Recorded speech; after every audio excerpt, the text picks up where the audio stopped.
Hello food lover, আমাদের food lover ফ্যামিলিতে আপনাদের সবাইকে স্বাগত। আজকে আমি যে রেসিপিটা নিয়ে এসেছি সেই রেসিপিটা অলরেডি আগে শেয়ার করেছি আমি, তবুও আজকে আপনাদের রেসিপিটা আবার একবার শেয়ার করছি। সেটা হচ্ছে কি চিকেন পকোড়া। চিকেন পকোড়া বানাতে গেলে কি কি ইনগ্রিডিয়েন্টস দরকার, যে ইনগ্রিডিয়েন্টসগুলো বলছি সেই ইনগ্রিডিয়েন্টসগুলো ব্যবহার করে দেখবেন। আজকে আমি বানাবো দু রকমের পকোড়া। একটা হচ্ছে গিয়ে এটা হচ্ছে গিয়ে কেশরি কালার, আর এটা হচ্ছে গিয়ে বাসন্তী কালার। এবার কথা হচ্ছে গিয়ে কেশরি কালার এবং বাসন্তী কালার এই দুটোই পকোড়া বানাবো। তার আগে শেয়ার করেছি আপনাদের সাথে ইনগ্রিডিয়েন্টসগুলো। যে ইনগ্রিডিয়েন্টসগুলো দরকার সেই ইনগ্রিডিয়েন্টসগুলো আমি বলে দিচ্ছি। হাতের সামনে রাখবেন ধনে গুঁড়ো, জিরে গুঁড়ো, চিকেন মশলা, গরম মশলা, চাট মশলা, সাদা তেল বা কেউ কেউ সর্ষের তেলও ব্যবহার করতে পারেন। রাখবেন ভিনিগার অথবা অথবা পাতি লেবু। কেউ কেউ টক দই ব্যবহার করতেও পারেন, তবে টক দই ব্যবহার করি না। টক দই ব্যবহার করলে এই যে কালারটা একটু সাদা হয়ে যায়, সেই জন্য টক দইটা আমি ব্যবহার করি না। সঙ্গে রাখবেন ব্ল্যাক সস অর্থাৎ কালো সস। আচ্ছা, রাখবেন ডিম, নুন এবং পেঁয়াজ, আদা, রসুন এবং লঙ্কা একসঙ্গে পেস্ট। এবার আমি এখানে যে পরিমাণটা নিয়েছি সেই পরিমাণটা নিয়ে না, আমি বলতে চাই অ্যাকচুয়াল কীভাবে বানাবেন, কতটা পরিমাণ নেবেন সেটা আপনার উপর ডিপেন্ড করছে। সে আপনি 1 কিলো বানাতে পারেন, 500 বানাতে পারেন, 250 বানাতে পারেন, সেটা কোনো ম্যাটার নয়। আপনি যতটা পরিমাণ চিকেন নেবেন চিকেনটাকে ধুয়ে নেবেন। চিকেন ধোয়ার সহজ পদ্ধতি আমি এর আগেও বলে দিয়েছি একটা ভিডিওতে, পারলে ভিডিওর লিঙ্কটা আমি ডেসক্রিপশানে শেয়ার করে দেবো। সেটা হচ্ছে কীভাবে কষ্ট ছাড়া আপনারা চিকেনটা থেকে মাংস যেসবগুলো লেগে থাকে, রক্ত লেগে থাকে মাংসের এই পাঁজরের ভেতরে যে রক্তগুলো লেগে থাকে না, সেই রক্তগুলোকে অতি সহজে খাটুনি না করে, কসরত না করে, ঘষাঘষি না করে কী করে রক্তটাকে আলাদা করবেন। যাই হোক, লিঙ্কটা আমি শেয়ার করে দেবো। এই যে ইনগ্রিডিয়েন্টসগুলো নিয়েছি, আপনি 1 কিলো বানাতে পারেন, 2 কিলো বানাতে পারেন, 5 কিলো বানাতে পারেন, 10 কিলো বানাতে পারেন। এইবার আপনি একটা বড় জায়গার মধ্যে মাংসটাকে ভালো করে চাড়িয়ে রাখবেন। যে ইনগ্রিডিয়েন্টস বলছি সেই ইনগ্রিডিয়েন্টসগুলো ভাবে ছড়াতে থাকবেন, অল্প অল্প করে ছড়িয়ে চাড়িয়ে দেবেন। অল্প পরিমাণে পড়বে, ঠিক আছে? অল্প পরিমাণে পড়বে। প্রতি কটা ইনগ্রিডিয়েন্টস যেমন এরকম চাড়াতে চাড়াতেই দেবেন। নুনটাও ঠিক তাই, চাড়াতে যাতে দেবেন। তার ফলে কি হয়, আমরা অনেক সময় স্তূপাকার করে রেখে দিলে, এক গাদা মশলা ঢেলে দিলে না, শর্ট করে আমরা বুঝতে পারি না, কম বেশি হয়ে যায়। ওই জন্য মাংসটাকে চাড়িয়ে নিয়ে মশলাগুলোকে এরমভাবে ছাড়াতে ছাড়াতে যাবেন। প্রতিটা মশলা এরমভাবে ছাড়িয়ে দেবেন। এবার পেঁয়াজ, আদা, রসুন এবং লঙ্কা কতটা করে দেবেন এটা হচ্ছে ব্যাপার। দেখুন, আমি যেমন এখানে 1 কিলো মাংস নিয়েছি, 1 কিলো মাংসয় এরকম ঠিক এরম ছোটো সাইজের একটা পেঁয়াজ নিয়েছি, আর 10 কোয়ার মতো রসুন নিয়েছি, একটুখানি আদা নিয়েছি, এইটুখানি আদা, আর 2 বা 3টে লঙ্কা নিয়েছি। বড় হলে 2টো লঙ্কা, ছোটো হলে 3টে লঙ্কা।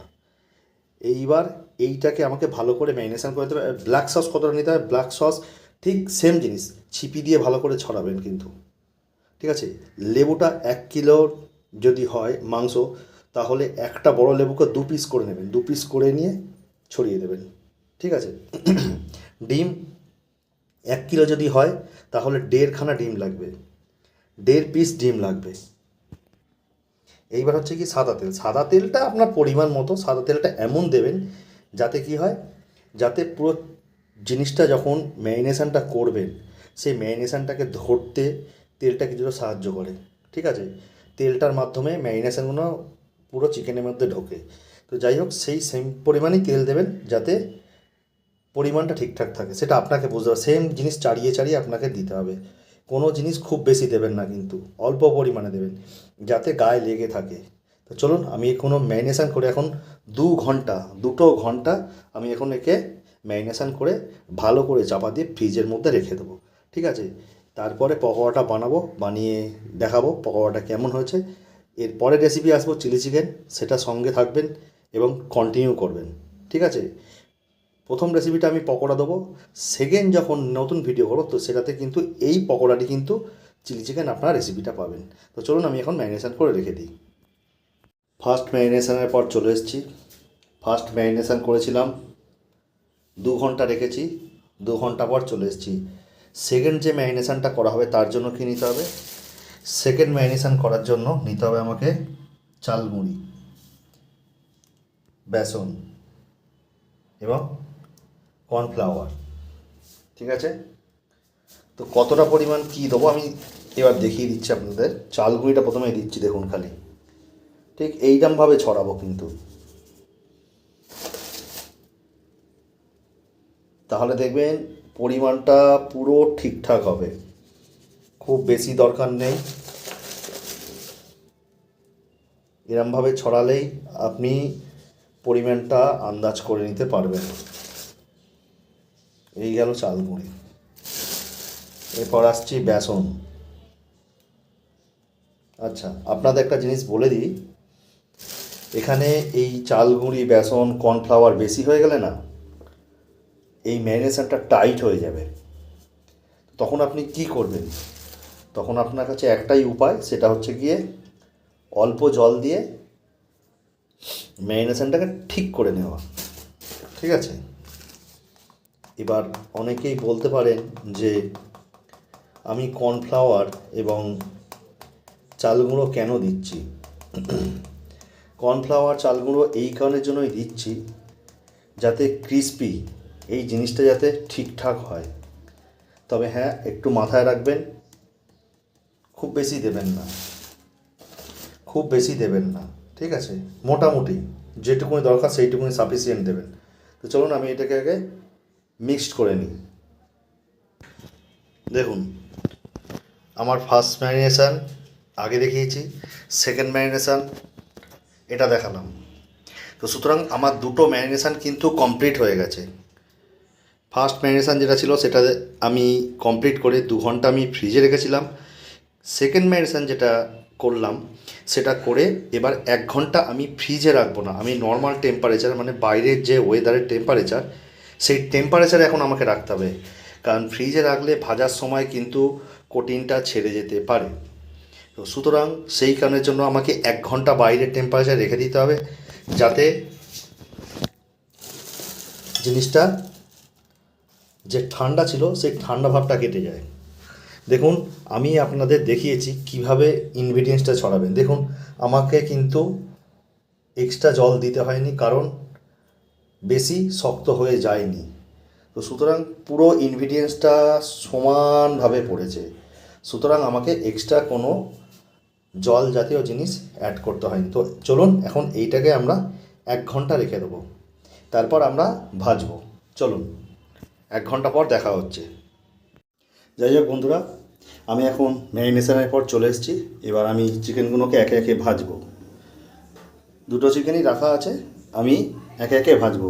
কড়া তেল দিয়ে নিয়েছি, আঁচটাকে খুব হাই ফ্লেম করবেন না, আবার একদম লো করবেন না, মিডিয়ামে রাখবেন। মিডিয়াম আঁচে রেখে একে একে পকোড়াগুলো ভাজবেন।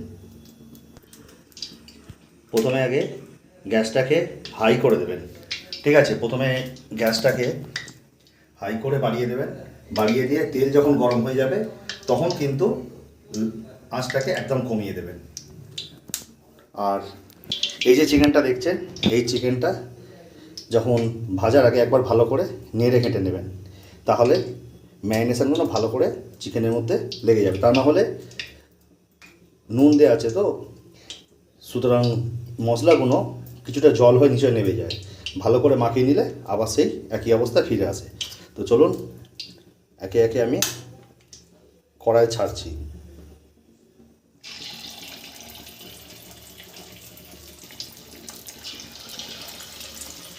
এরকমভাবে একে একে আমাকে কড়াই ছাড়তে হবে।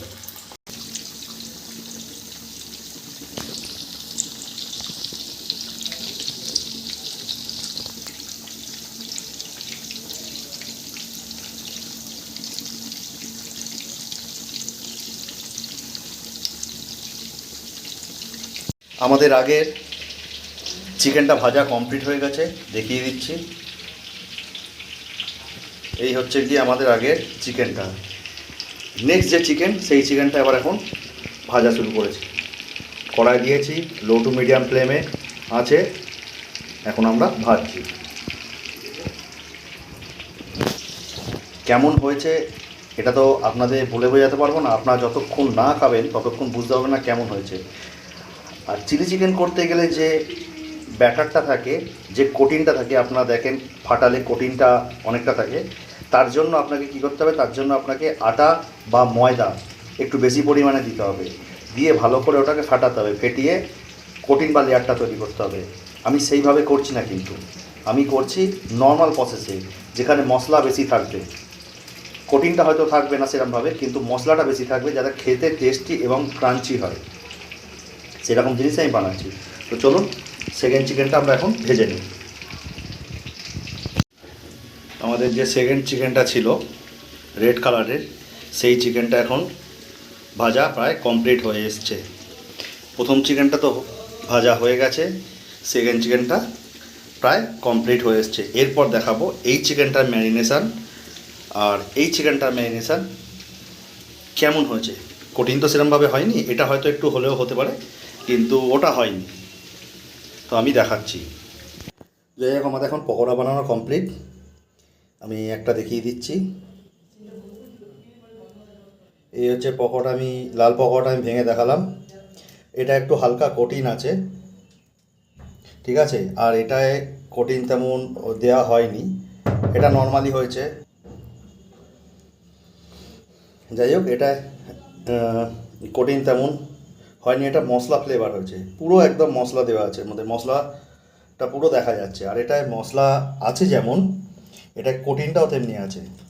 এই যে কঠিনটা দেখে দিচ্ছে, এই যে কঠিনটা, দুটোই সেম জিনিস নেওয়া, কিন্তু দুটোর টেস্ট কিন্তু দু রকমের।